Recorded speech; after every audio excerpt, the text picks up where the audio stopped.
Namaskar, this is Santosh Kumar Sahu with a new session of the series. I hope you all are fine and your preparation is going well. Dear friends, in this session we will discuss from question number 31 to 40. We already discussed up to question number 30. So let's start. Question number 31. Given below are two statements labeled as assertion and reason. आप जैसे पहले जानते थे कि अभिकथन और तर्क दोनों दिया जाता है, उसी हिसाब से हमको आंसर चुनना पड़ता है। तो अभिकथन assertion में क्या दिया गया है? Tadasana increases the height of children. So next उसका तर्क क्या दिया गया है? क्यों वो हाइट को इंक्रीज करता है? अगर तर्क दिया गया, मतलब सही तर्क मिल जाएगा तो उस हिसाब से हम आंसर को चुनेंगे। तर्क दिया गया है tadasana stretches the muscles, ligaments and entire spine, this help to increase the height. देखिए ये ताड़ासन है, ताड़ासन में हम क्या करते हैं? ये स्ट्रेच करते हैं। गेट में पॉइंट? स्ट्रेच करने में क्या होता है, हमारा पर्टिकुलरली ये जो बैक पूरा स्पाइन जो है, स्पाइन को स्ट्रेच करता है। क्लियर? स्पाइन को स्ट्रेच करता है, उसी के साथ जो बैक साइड में जितना भी मसल है उसको स्ट्रेच करता है, लिगामेंट को स्ट्रेच करता है। तो इसीलिए ये मदद करता है हाइट को इंक्रीज करने में। तो tadasana increases the height of children, ये सही है। एंड क्यों इंक्रीज करता है, इसका तर्क भी सही है। तो इसीलिए इसका आंसर क्या होगा? Both A and R true and R is the correct explanation of A. I hope it is clear. This is the right answer, option number A. Next question. The next question is question number 32. Assertion में दिया गया है the best time to do yogic practices is ब्रह्म मुहूर्त। आप पढ़े हैं, किताब में भी पढ़े हैं, डिफरेंट जगह में डिस्कस भी किया गया है कि हाँ ब्रह्म मुहूर्त योगिक अभ्यास के लिए सही है, बेस्ट टाइम है। तो तर्क क्या दिया गया है? At the time of Brahma muhurta atmosphere is pure and quiet and the mind has no deep impressions on the conscious level. ऐसा होता है क्या? हाँ होता है। ब्रह्म मुहूर्त के समय वातावरण शुद्ध और शांत रहता है। हमारा चेतना का स्तर पर, मन पर कोई गहरी छाप नहीं रहता है उसी समय में। वो सही है। तो इसलिए इसका आंसर क्या होगा? असर्टेशन सही है और उसका रीजन भी सही है। So both A and R true and R is the correct explanation of A. ये भी आपका ऑप्शन नंबर 1 ही होगा। I hope it is clear. Then next question we will see that arrange the following sequential order according to their origin. उसकी उत्पत्ति के हिसाब से आपको अरेंज करना है। और ये रेफरेंस भी दिया गया है, तैत्तरीय उपनिषद, आज डिस्क्राइब्ड इन तैत्तरीय उपनिषद। तैत्तरीय उपनिषद में जो डिस्क्राइब किया गया है उसी हिसाब से आपको अरेंज करना है। 4 ऑप्शन दिया गया है, 4 चीज़ को सीक्वेंशियल ऑर्डर में आपको अरेंज करना है। गेट में पॉइंट? सो तैत्तरीय उपनिषद में बहुत बार डिस्कस कर चुका हूँ। आप अगर पुराना वीडियो नहीं देखे हैं तो उसको देख लीजिए, यूट्यूब चैनल में पड़ा है और फेसबुक में भी पड़ा है। सो तैत्तरीय उपनिषद आपको पता है, तैत्तरीय उपनिषद कहाँ से बिलोंग करता है? तैत्तरीय उपनिषद कहाँ से बिलोंग करता है? कृष्ण यजुर्वेद।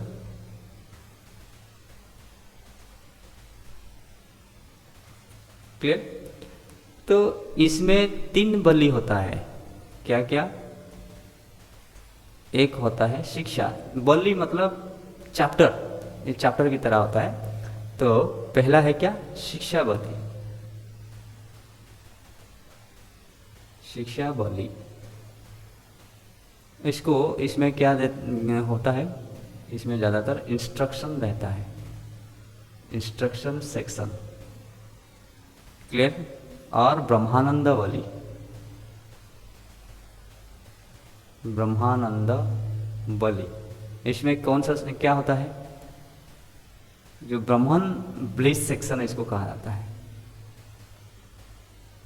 ब्रह्मन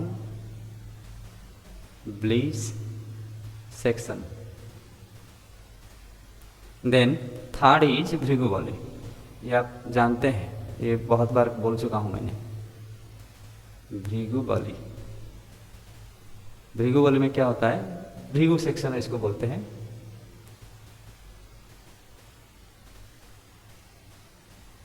भृगु सेक्शन। तो हमको जो मांगा है, क्वेश्चन मांगा है कि ये क्रिएशन के बारे में, क्रिएशन का सीक्वेंस, मतलब क्रिएशन कैसे हुआ था, उसका सीक्वेंस कैसा है, उसको मांगा है। गेट में पॉइंट? ये जो क्रिएशन कहाँ पे मिलेगा आपको? ये जो ब्रह्मानंद बलि है, ये चैप्टर में आपको मिल जाएगा। इस चैप्टर का, ब्रह्मानंद बलि का फर्स्ट अनुवाक, चैप्टर का फिर सब चैप्टर होता है, सब पार्ट होता है, उसको यहाँ पे अनुवाक कहा गया है। फर्स्ट अनुवाक,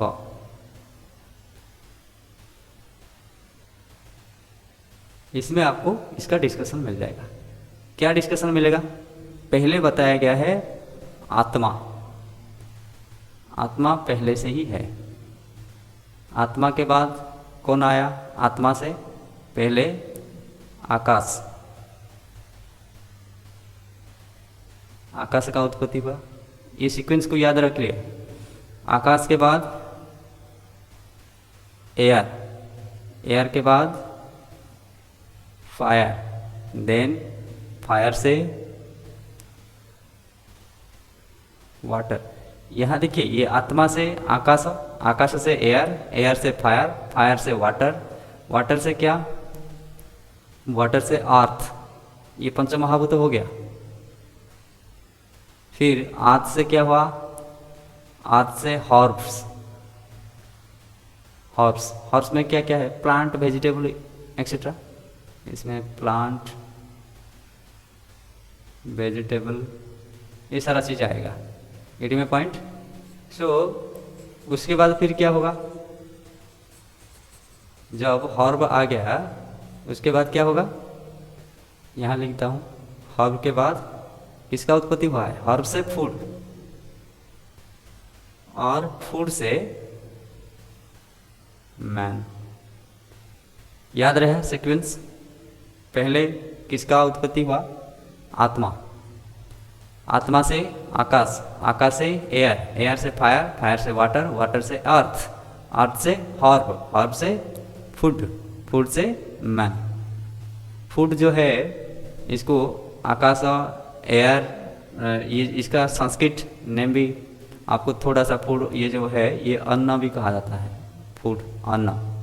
गेट में पॉइंट? और जो मैन है ये पुरुष।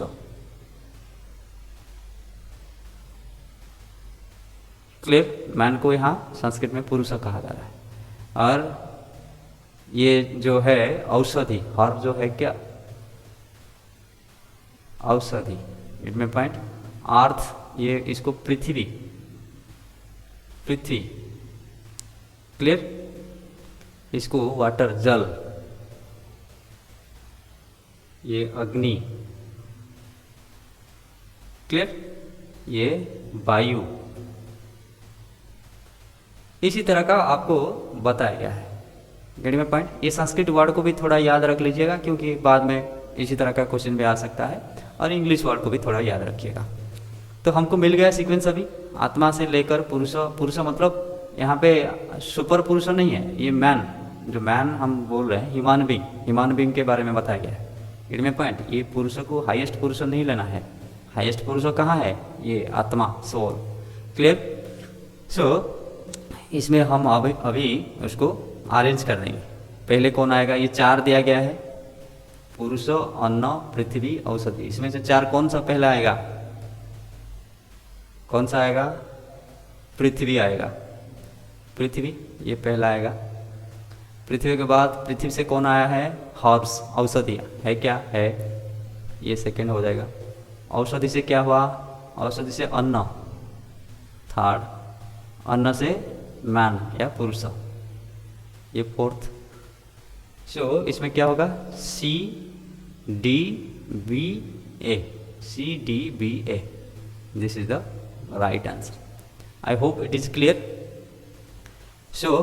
Next question we will see question number 34. According to Yoga Vasishtha, arrange the following stages of ज्ञान. ज्ञान सप्त भूमिका उसको कौन डिस्कस किया है? योग वशिष्ठ ने उसको मतलब महर्षि वशिष्ठ ने इसको डिस्कस किया है. कहाँ? योग वशिष्ठ में. क्लियर. तो वो जो 7 स्टेजेस ऑफ नॉलेज, ज्ञान सप्त भूमिका कहा जाता है, नहीं तो 7 स्टेजेस ऑफ नॉलेज. क्लियर. कहाँ मिलेगा आपको? योग वशिष्ठ में मिलेगा. कौन डिस्कस किया है? वशिष्ठ. क्लियर. तो पहला स्टेज क्या है? शुभेच्छा. शुभेच्छा मतलब आपके अंदर डिवाइन डिजायर होना चाहिए, आपको मोक्ष प्राप्ति करने का मन होना चाहिए, आपके अंदर मतलब प्रवृत्ति होना चाहिए. क्लियर. देन सेकंड क्या है? विचारणा. कहीं कहीं इसको विचारणा कहा जाता है, कहीं कहीं इसको सुविचारणा कहा जाता है, तो इसमें कंफ्यूज होने का कोई मतलब चांस ही नहीं है. उसके विचारणा मतलब आपका फॉरवर्ड मूवमेंट, आगे बढ़ने का आपके मन में इच्छा. देन तनु मानसी. तनु मतलब क्या? क्षीण, थीन, पतला. मानसी मन यहाँ ट्रांसपेरेंट मुझे समझ में आया. ट्रांसपेरेंट ऑफ माइंड यहाँ ट्रांसपेरेंट हो जाएगा, थीन हो जाएगा, मतलब माइंड में ज़्यादा थॉट नहीं आएगा. उसके बाद सत्तापति. यहाँ पे आपका experience of existence of the soul and God. Soul और गॉड का एक्सपीरियंस होगा कि वो सोल कुछ है, सोल नाम का कुछ चीज़ है या गॉड नाम का कुछ चीज़ है. उसके बाद असम शक्ति फ्रीडम फ्रॉम अटैचमेंट, पूरी तरह से अटैचमेंट से आप फ्रीडम हो जाएंगे. उसके बाद पदार्थ भावना, ऑब्जर्व हो जाएंगे आप भगवान के साथ. धीरे धीरे उनका जो पैर में आपके मन में इतना भक्ति भाव आ जाएगा तो आप ऑब्जर्व हो जाएंगे. कहाँ? At the feet of the lord. Then तुर्यगा is the last stage, that is enlightenment. I hope it is clear. तो ये सीक्वेंस आपको याद रखना है, इसको रटा मार लेना.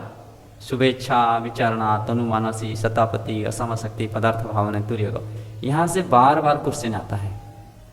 हर एग्जाम में आपको कुछ ना कुछ क्वेश्चन इससे डाल देता है. Get my point. आइदर यहाँ से कलम दे देगा, कलम 1 और कलम 2 को मैच कीजिए, इसी तरह का दे देगा. ये इस तरफ से 4 दे देगा, इसका मीनिंग 4 दे देगा, उसको मैच करना है. Get my point. और सीक्वेंस यहाँ पे देखिए, सीक्वेंस बता दिया, 4 का दिया है, नेक्स्ट एग्जाम में और कुछ दे देगा इसी तरह का. तो इसलिए इसको थोड़ा याद कर लीजिएगा. शुभेच्छा, विचारणा, तनु मानसी, सतापति, असम शक्ति, पदार्थ भावना एंड तुर्यगा. तो हमको आंसर मिल जाएगा. अभी पहले क्या आएगा इसमें से? शुभेच्छा यहाँ से शुरू हो रहा है. शुभेच्छा है क्या? है, इसलिए इसको पहले लाएंगे. उसके बाद क्या होगा? विचारणा है क्या? हाँ, विचारणा है. उसके बाद तनुमानसी है क्या? तनुमानस है. उसके बाद सत्तापति 4. C B D A, this is the right answer. I hope it is clear. Then question number 35. It is given, arrange the following type of samprajnata samadhi in sequential order. यानी संप्रज्ञात समाधि के जो प्रकार है उसको उचित क्रम में आपको व्यवस्थित करना है. संप्रज्ञात समाधि कहाँ मिलेगा आपको? योग सूत्र में मिलेगा. Chapter number 1 verse number 17. Verse मतलब यह सूत्र है. पहला चैप्टर का सूत्र नंबर 17 में दिया गया है. क्या दिया गया है? वितर्क विचारानंद स्मित रूपानुगमात संप्रज्ञात. इसका मतलब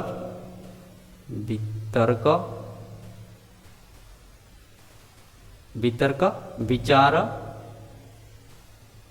आनंद एंड अस्मिता।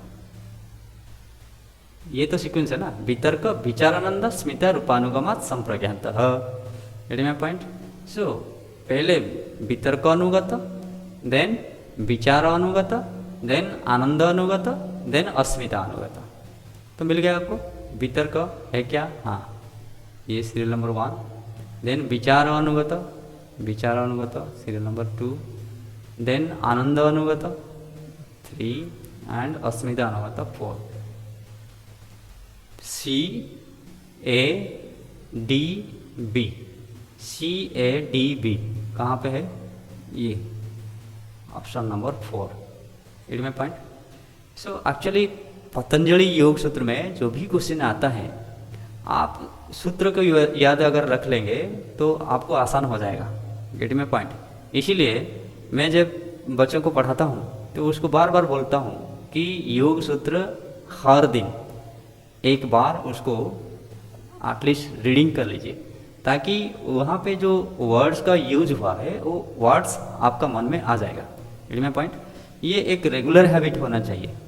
कहीं भी एक समय फिक्स कर दीजिए कि किसी समय, किसी ना किसी समय में मेरे को पढ़ना है, तो सिर्फ सूत्र को पढ़ लीजिए, उसका मीनिंग बाद में पढ़िए, मीनिंग को अलग समय दीजिए। लेकिन सूत्र पढ़ने के लिए आपको लगभग कितना समय लगेगा? लगभग 15 से 20 मिनट लगेगा। अगर आपका अभ्यास हो चुका है तो आपको 13 से 15 मिनट में कंप्लीट हो जाएगा। जो 4 चैप्टर है, 195 सूत्र है, 195 सूत्र पढ़ने के लिए आपको 13 से 15 मिनट लगेगा मैक्सिमम। अगर आप नया है, थोड़ा संस्कृत में मतलब इतना एक्वेंटेड नहीं है संस्कृत के साथ, तो आपको लग सकता है थोड़ा सा ज़्यादा समय लगेगा, 20 से 25 मिनट। जब अभ्यास हो जाएगा धीरे धीरे कम समय में आप उसको पढ़ सकते हैं। गेट में पॉइंट।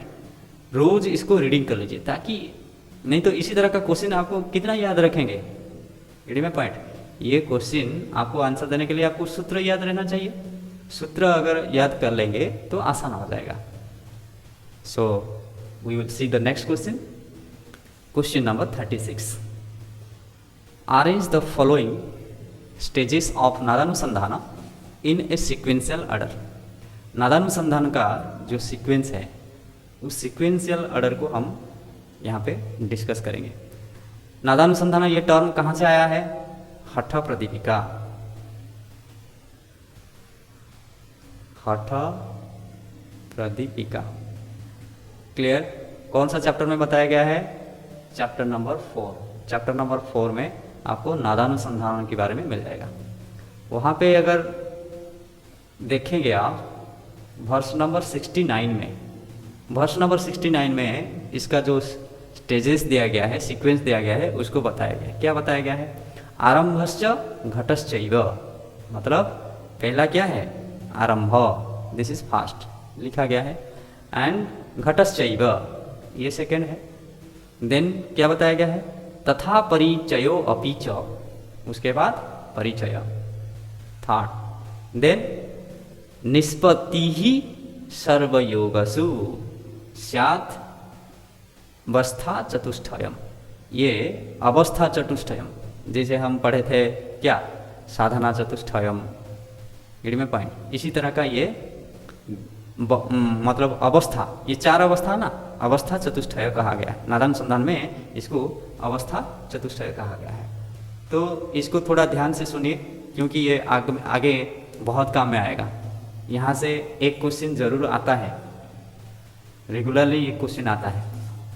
सो आरंभ अवस्था में क्या होगा, पहले हम देखेंगे क्या क्या होता है आरंभ अवस्था में। आरंभ अवस्था में आपका लश्चरस बॉडी मतलब देवदेह, में पॉइंट, और दिव्य देह बोल सकते हैं। और आपको क्या अचीव होगा? ब्रिलियंट माइंड, तेजस्वी बन जाएंगे आप।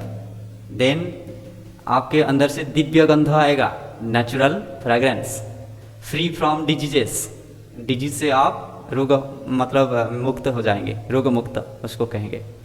देन फुलनेस ऑफ हार्ट, संपूर्ण हृदय।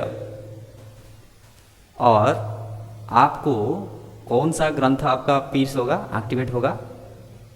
हमारा 3 ग्रंथि है, ब्रह्म ग्रंथि, विष्णु ग्रंथि, रुद्र ग्रंथि।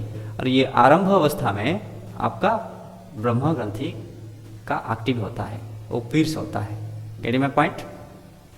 इसको याद रखना, इसलिए इसको थोड़ा सा हाईलाइट कर दिया ग्रीन में कि आरंभ अवस्था में ब्रह्म ग्रंथि का एक्टिवेशन होता है, पीर्स्ड होता है। Getting my point? Then mind become void, शून्य हो जाता है, और आपको यहाँ पे क्या हो जाता है, सुपीरियर ब्लिस मिलता है। Getting my point? और एक इम्पोर्टेंट थिंग क्या है, tinkling sound inside the body, body के अंदर जो साउंड है, टिंकलिंग साउंड आपको सुनाई देगा, क्योंकि नाद का अनुसंधान कर रहे हैं ना आप। नादानुसंधान का मतलब क्या है, you are searching the sounds, so first you will listen in this अवस्था, in this stage you will listen the sound of tinkling, and where you will listen it, you will listen it inside the body. I hope this stage is clear. Then second stage that is घट अवस्था। घट अवस्था में क्या होता है, पहला क्या होगा, वायु course in Sushumna. Get my point? Sushumna में आपका जो वायु, जो प्राण वायु वो प्रवेश करेगा। क्लियर? आसन बिकम अनसेकेबल, वहाँ पे स्थिरता आ जाएगा। कोई जो भी आसन में आप प्रैक्टिस कर रहे होगे वो पूरा क्या हो जाएगा, फिर्म हो जाएगा। अनसेकेबल मतलब हिलेगा नहीं, मतलब कंस्टेंटली आप जो आसन का जो डेफिनेशन महर्षि पतंजलि बताया क्या, स्थिर सुख आसन, स्थिर सुख, आपको वो भावना आपको आ जाएगा, स्थिर आ जाएगा, सुख भावना आ जाएगा। Then your knowledge will increase, आप भगवान की तरह हो जाएंगे, become God like. Clear? Then next क्या होगा यहाँ पे, और एक चीज़ ये इम्पोर्टेंट है, विष्णु ग्रंथि यहाँ एक्टिव होता है। कौन सा स्टेज में, घट अवस्था में। देन कौन सा साउंड आप सुनेंगे, केटल ड्रम, अति शून्य में आपको केटल ड्रम का क्या होगा, सुनाई देगा, केटल ड्रम का sound. Then you feel the supreme bliss. I hope it is clear.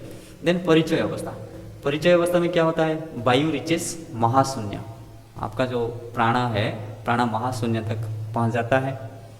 Source of महासिद्धि, आपको सारा सिद्धि मिल जाता है उसी समय में।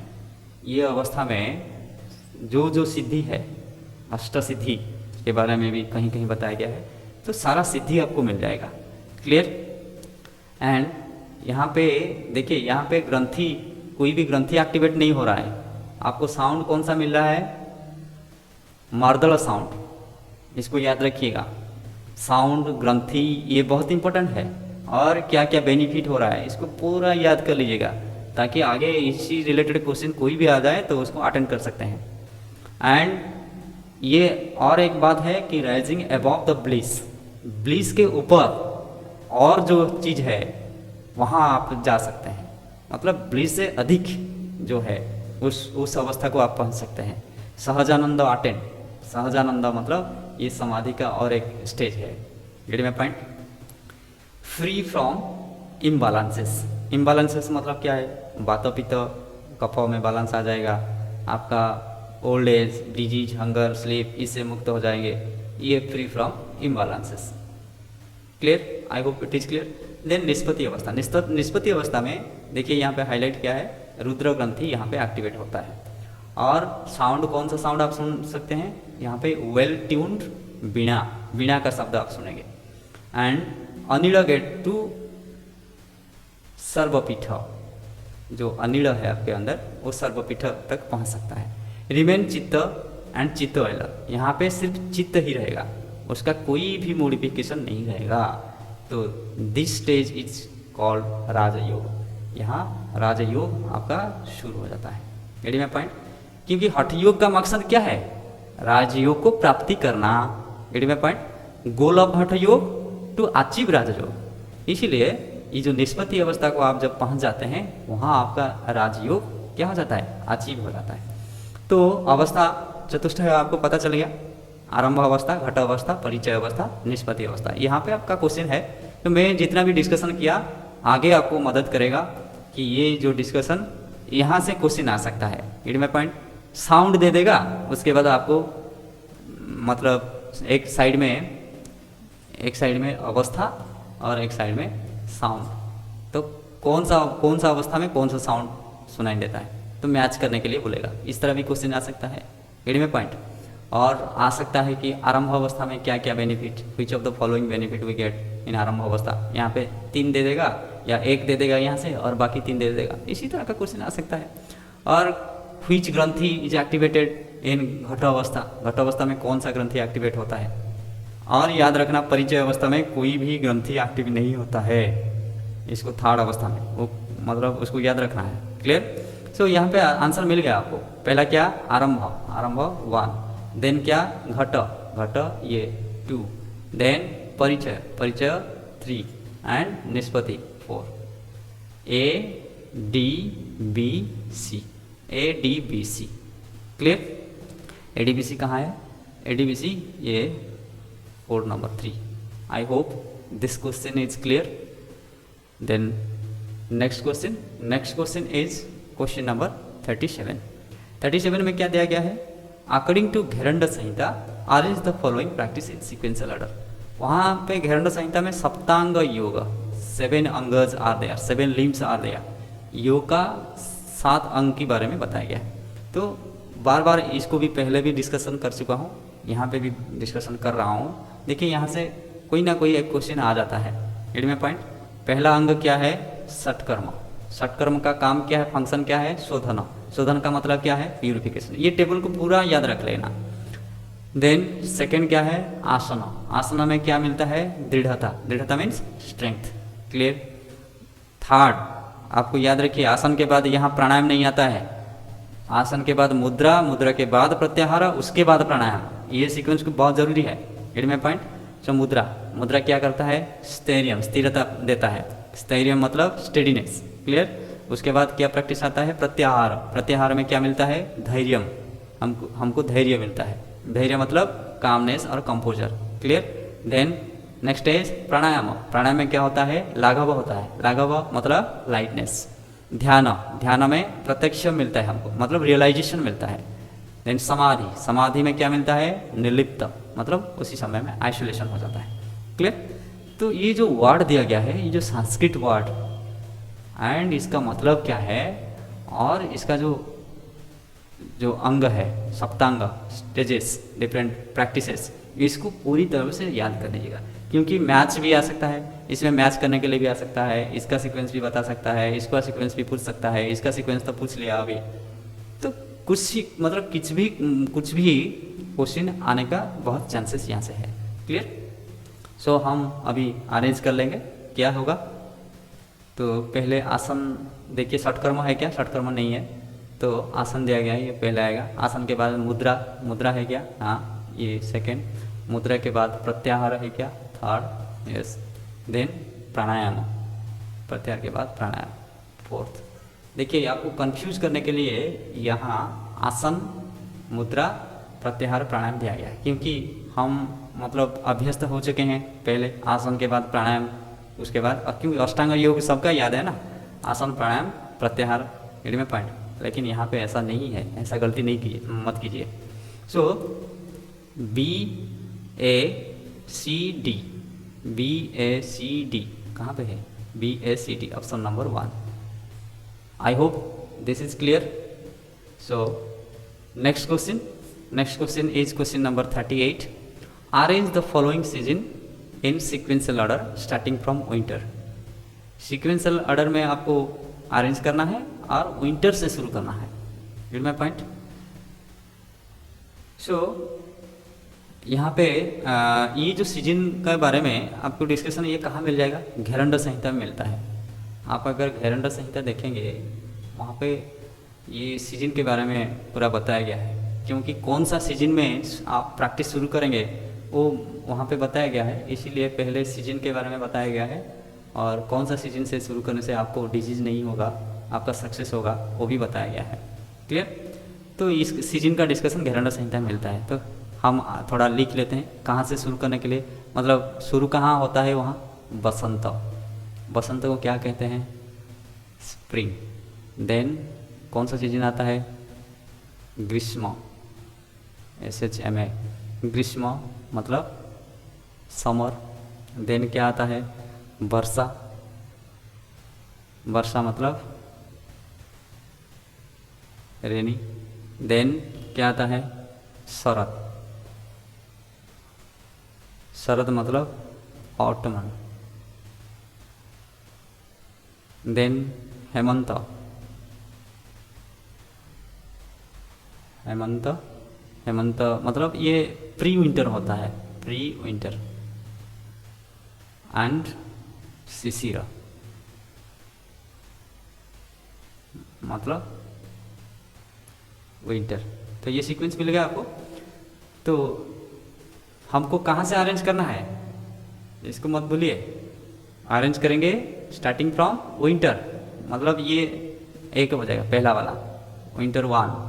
देन आएगा स्प्रिंग, स्प्रिंग है क्या है, ये 2 होगा, इसको याद रखना। स्प्रिंग से अगर इसको शुरू कर देंगे तो गलत हो जाएगा। क्वेश्चन में जो निर्देश दिया गया है उसी हिसाब से आपको करना है। देन स्प्रिंग के बाद समर, समर है, उसके बाद रेनी 4, देन ऑटोमन है क्या, हाँ ये 5। क्लियर। सो विंटर मतलब 1, देन विंटर के बाद स्प्रिंग, स्प्रिंग 2, बी डी कहीं शुरू हो रहा है, बी डी मतलब ये। देखिए पहला 2 लेटर आपको मैच कर दीजिएगा, अगर मिल जा रहा है तो वही होगा और कुछ नहीं हो सकता है। इट में point B D A C E. I hope this question is clear. So next question we will see. Match the list 1 with list 2 and select the correct answer using the code given below। यहाँ पे एक side में text का नाम दिया गया है, दूसरी साइड में ऑथर का नाम दिया गया है। हठ प्रदीपिका आप जानते हैं, हठ प्रदीपिका स्वात्माराम के द्वारा लिखित है, हाँ या नहीं, तो ये ए हो जाएगा। देन सत्यार्थ प्रकाश, ये बहुत फेमस बुक है, किसका, स्वामी दयानंद सरस्वती। क्लियर। सो ये बी हो जाएगा। देन हठ रत्नावली श्रीनिवास योगी, ये सी हो जाएगा। एंड सीधा सीधा अपना पद्धति आपको पता है गोरक्षनाथ, ये डी हो जाएगा। तो आंसर मिल गया, कहाँ पे है, A4, देन B1, ये है B1। ये आप थोड़ा मतलब समय बचाने के लिए, अगर पहले से 1-2 मिल जा रहा है, उसी तरह का ऑप्शन कुछ नहीं है, तो उसको कर लीजिएगा। पूरा समय नहीं तो पूरा समय चला जाएगा। देखिए यहाँ कंफ्यूज करने के लिए 4, 1, 2, 3 दिया गया है, यहाँ पे 4, 1, 2 दे दिया गया है, तो इसलिए आपको थोड़ा यहाँ को मतलब लास्ट तक मैच करना है। अगर 4, 1 दूसरे कहीं पे भी नहीं है, सिर्फ यहाँ पे है, 4, 1, 1, 2 मिल जा रहा है, मतलब बाकी भी मिल जाएगा, उसको उसी हिसाब से थोड़ा समय बचाना है आपको। क्लियर। तो ये हो गया, I hope it is clear. Then next question we will see. वही मैच करने के लिए बताया है, कुछ आचार्य का नाम बताया गया है और उसका जो प्रैक्टिसेस, कौन सा प्रैक्टिस उन्होंने इम्प्लीमेंट किया है उसके बारे में बताया गया है। Match list 1 with list 2 and select the correct answer using the code given below। Swami Vivekananda, उनका क्या है, कौन सा प्रैक्टिस उसका है, स्वामी विवेकानंद का न्यू वेदांत। और श्री अरविंद इंटीग्रल योगा, श्री अरविंद का इंटीग्रल योगा। क्लियर। ये बी, ये हो जाएगा ए। लॉर्ड बुद्ध विपासना, ये तो पहले क्वेश्चन में मैं बताया था। विपासना एक मेडिटेशन टेक्निक होता है। विपासना का बेसिक कोर्स 10 दिन का होता है। आपका कहीं अगर समय मिलता है तो ज़रूर कीजिए। तो लॉर्ड बुद्ध का है, और महर्षि महेश योगी, उसका ट्रांसेंडेंटल मेडिटेशन है। क्लियर। सी। सो देखिए यहाँ A3 कहाँ पे है, एक ही में ही A3 है और कहीं पे भी नहीं है। आप अगर कंफर्म है कि स्वामी विवेकानंद न्यू वेदांत, तो और ऑप्शन आपको कहीं भी ढूंढना नहीं है, क्योंकि A3 और कुछ भी नहीं है, इसको सीधा मान लेना है। इनमें पॉइंट। तो उसी हिसाब से हो जाता है। हमारा क्या क्या होता है कि पहले मतलब 1-2 ऑप्शन हमको नहीं आता है और 1-2 ऑप्शन आता है, इसलिए हम थोड़ा कंफ्यूज हो जाते हैं। अगर आप कंफ्यूज मतलब आप पूरा कंफर्म है कि स्वामी विवेकानंद का न्यू वेदांत है, तो और आपको समय वहाँ पे वेस्ट नहीं करना चाहिए। A3 मिल गया और A3 का ऑप्शन ही नहीं है गेट में पॉइंट, तो उसको आप नेक्स्ट क्वेश्चन को अटेंड कर सकते हैं बहुत कम समय में। तो I hope this is clear. So आज के लिए इतना ही। आप सभी का बहुत बहुत धन्यवाद, बहुत पेशेंस के साथ यहाँ तक आप सुने। अगर ये वीडियो आप फेसबुक में देख रहे हैं, हमारा पेज को अभी तक फॉलो नहीं कर रहे हैं या लाइक नहीं किए हैं, तो ज़रूर लाइक कीजिए, फॉलो कीजिए। और अगर यूट्यूब में देख रहे हैं तो सब्सक्राइब कीजिए, लाइक कीजिए, शेयर कीजिए, कमेंट भी ज़रूर कीजिए। बहुत बहुत धन्यवाद।